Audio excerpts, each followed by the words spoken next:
नमस्कार YouTube family. साध्या कागदावर वारसदार घोषित करून गेले वडील, पण कोर्टात टिकेल का?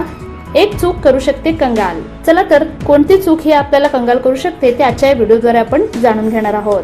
जर तुम्हाला रिअल इस्टेट व्यवहारांबद्दल संपूर्ण माहिती हवी असेल तर आमच्या युट्यूब चॅनलला सबस्क्राईब करा आणि नवनवीन व्हिडिओ अपडेट्स मिळवा. सबस्क्राईब करा आणि तुमच्या रिअल इस्टेट नॉलेज मध्ये भर घाला. भारतातील कुटुंबांमध्ये मालमत्तेशी संबंधित बाबींवर अनेकदा चर्चा होते आणि बहुतेक प्रकरणात पालक आपल्या इच्छेने संपत्ती मुलांमध्ये वाटू देऊ इच्छितात, जेणेकरून त्यांच्या पश्चात संपत्तीवरून वाद होऊ नये. कधी कधी पालक किंवा कुटुंबातील इतर सदस्य अंतिम इच्छा किंवा मृत्यूपत्र साध्या कागदावर लिहितात आणि निधनानंतर कुटुंबातील सदस्यांना न्यायालय किंवा कायदा अशा हस्तलिखित पत्राला मृत्यूपत्र म्हणून मान्यता देईल का, असा प्रश्न पडतो.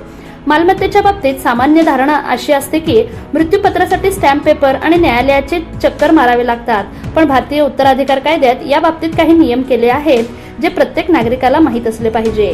साध्या कागदावर लिहिलेले मृत्यूपत्र वैध आहे की नाही? तर भारतीय उत्तराधिकार कायद्यातील तरतुदीनुसार मृत्यूपत्र नोंदणी करणे किंवा महागड्या स्टॅम्प पेपरवर इच्छापत्र करणेही आवश्यक नाही. कायद्यात मृत्यूपत्र तयार करण्यासाठी विशिष्ट किंवा निश्चित स्वरूपाची तरतुदी नाही. म्हणजे तुमच्या पालक किंवा आजी आजोबांनी साध्या कागदावर हाताने मृत्यूपत्र लिहिले असले तरीही कायद्याने वैध मानले जाईल, पण यासाठी काही इतर आवश्यक अटी पूर्ण करणे गरजेचे आहे. एका अटीशिवाय मृत्यूपत्राला काहीच किंमत नाही.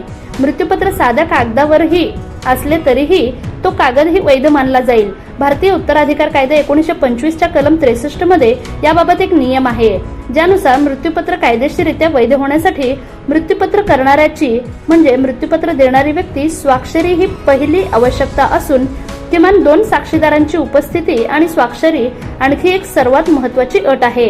अशा परिस्थितीत समजा एका व्यक्तीने साध्या कागदावर मृत्यूपत्र लिहिले, मृत्यूपत्र म्हणून अंमलात आणण्याचा विचार केला आणि त्यावर स्वाक्षरी केली, पण दस्तावेजावर किंवा 2 साक्षीदारांची स्वाक्षरी केली नाही, तर कायदा वैध मृत्यूपत्र म्हणून मानणार नाही. साक्षीदारांच्या अनुपस्थितीत मालमत्तेचे काय होईल?